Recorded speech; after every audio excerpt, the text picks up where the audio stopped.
That day, I watched Jesus closely.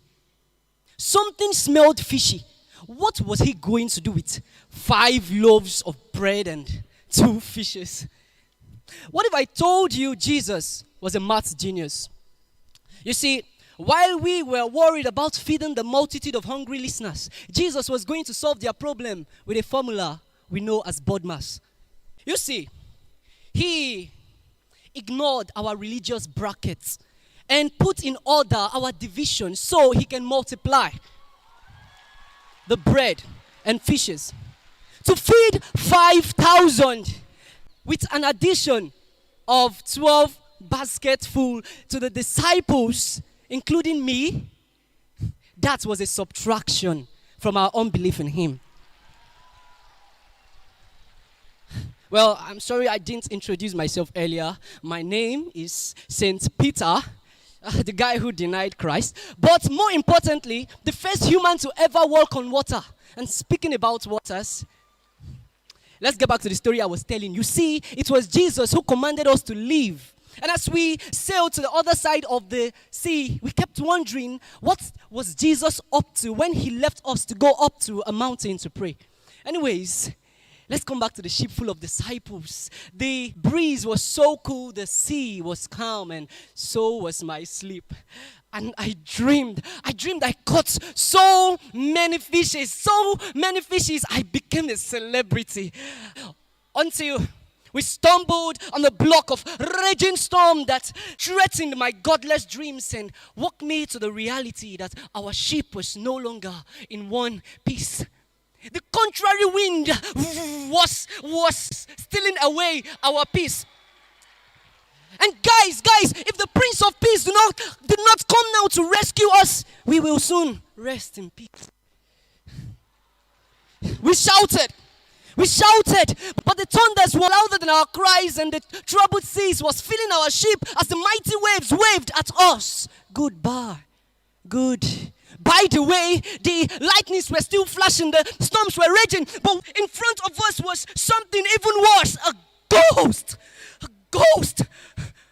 And this ghost was staring into my eyes as he walked towards us. And out of these familiar spirits, we heard a familiar voice.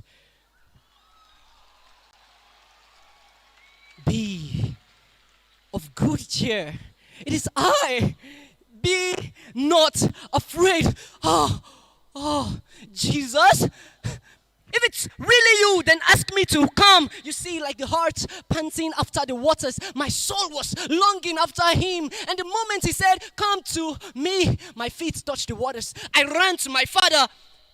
And there I was, walking in the valley of the shadows of death, fearing no evil, but it lasted only for a moment as the boisterous wind rose again and reminded me of my sins. The troubled waters was binding my feet with chains of sinful habits that easily beset me. And the disciples were screaming warnings. Peter, stop! Just like you always do, you will soon fall. And at that moment, I began to reconsider his call. And before I knew it, I was drowning in the deep waters that once held me high. My foundation of faith was no more secure, so I tried to make up by swimming, but still I was sinking. The devil whispered into my ear, Peter, I have crowned you a sin king. You deserve to be sin king.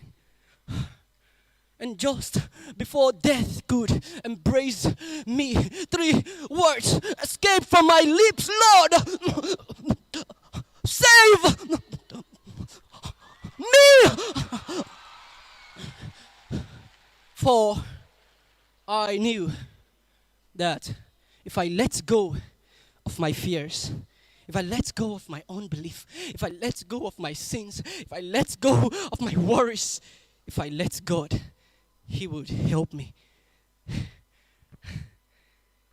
Peter, why did you doubt That was the question he asked me as I walked again with him on the waters.